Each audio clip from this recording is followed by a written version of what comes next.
Should you use auto or pro mode? Now for something that would surprise you.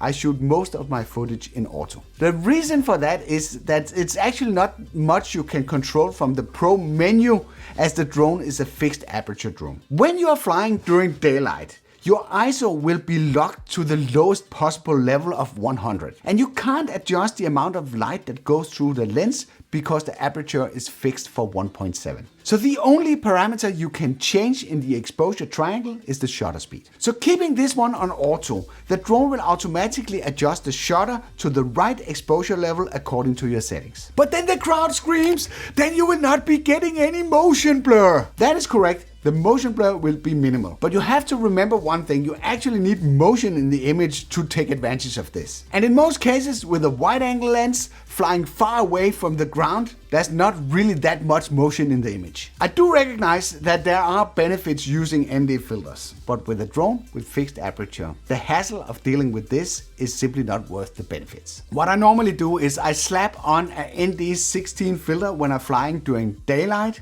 and keep that filter on there for the entire flight, which will make the auto adjustment shutter speed levels lower, introducing some degree of motion blur, ensuring that your footage will stay smooth. It's not perfect, but it's a pretty good trick. Do you have any settings that you prefer when you are out flying? Then let us know in the comments below. Did you see the video that I made about the attitude indicator? Not the altitude indicator, but the attitude indicator of the DJI Mini 3 Pro, or any drone that is actually using the DJI Fly app. This is a lot more than just a compass. So in case that you missed that video, you can access this through this card.